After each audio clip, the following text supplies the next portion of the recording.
Кое е най-емблематичното историческо събитие в историята на Казанлък във връзка с освобождението, за което първо се сещате?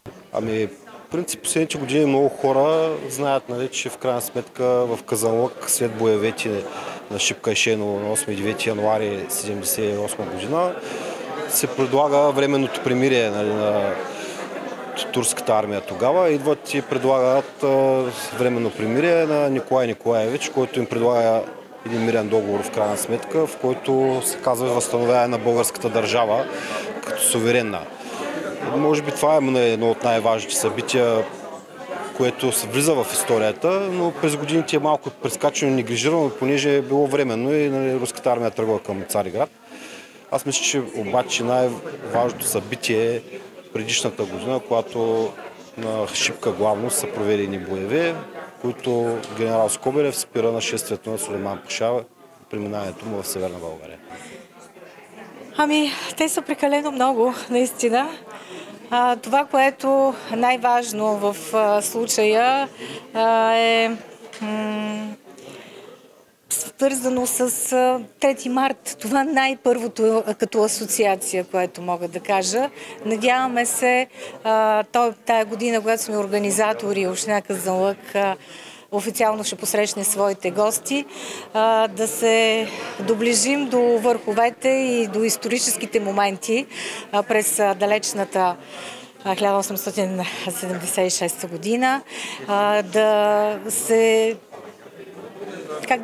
да усетим прилива на ентусиазъм, на енергия у нашите герои. Почитам 3 март и се радвам, че 3 март е национален празник на България и определено това е сърцето. Казанлък е сърцето. Това е, което мога да кажа. Кое е най-емблематичното събитие?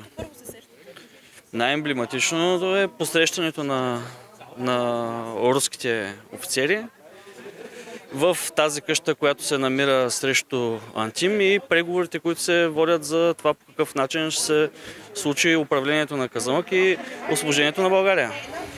Това е първото нещо, което се срещам. Иначе най-важното нещо, което ние в днешно време трябва да помним, е това, че имаме признателност към българските опълченци, към българските герои и към руската армия, която ни освободи.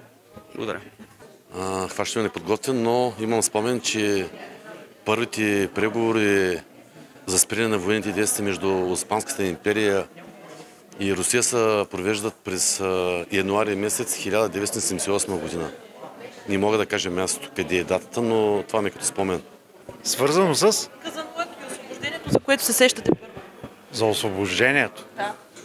Може би подписването на първия предварителен договор, който се е случил в нашия град тогава и който след толкова години така възстановихме честването.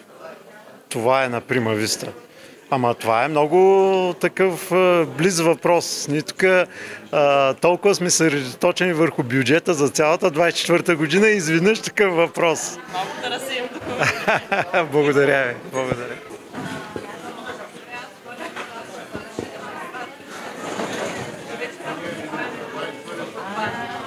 Приемам като отказ да ни отговорите или че размишлявате? Размишлявам, но ще се кажа на по-късен етап. Нека да си направя точно, защото са доста, но ще отговоря по-късно. Благодаря.